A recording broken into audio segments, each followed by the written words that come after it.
Well, here's another hot topic.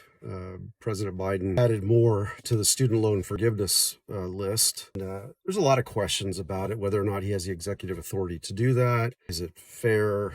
Um, if you drill down on it, it's a very slim group of people. There's requirements that are set forth and all that. But you can't help, if you were a person who took out federal loans, to say, wait a minute, I worked my rear end off to pay off my loans.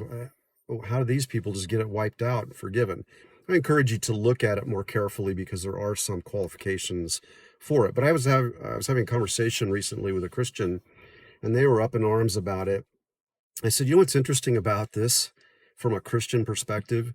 In the Old Testament, they forgave debt every 7 years. In the book of Deuteronomy, we read this. Every 7 years, they just wiped out people's debt. I said, and even more so, the taproot, one of the foundational precepts of biblical Christianity is that our debts are forgiven. Every sin we've ever committed and ever will commit when we come to Christ, give our life to Him, wiped out. We didn't do anything to earn it.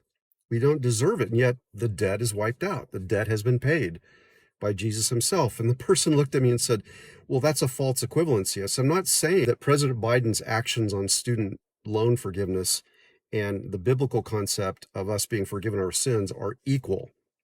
What I'm saying is the concept of debt forgiveness is not something you just brush off and say, well, it's not fair. Well, it may not be fair, but it's just from a biblical perspective in terms of the wiping out of our sin. Now, regarding student loan forgiveness, it's understandable why people are upset. But again, I think we need to look at the specifics of it.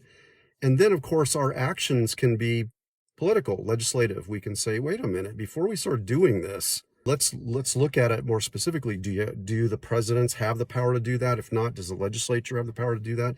If so, what constitutes debt forgiveness? This person said, yeah, that's all true. But when we're $30+ trillion in debt, it doesn't make sense for us to just wipe out debt. So no, it doesn't. That's an economic debate, which I think is an important one. But anyway, I just thought it was interesting as we were talking about it. Wait a minute, we're people standing here with our debts forgiven. So let's take a more objective view about it. And I realize some will say, well, it's still a false equivalency, and I'm not trying to make it equivalent. I'm simply saying there's a concept that is interestingly connected between the two. Anyway, I welcome your comments, and I hope you have a good rest of the day.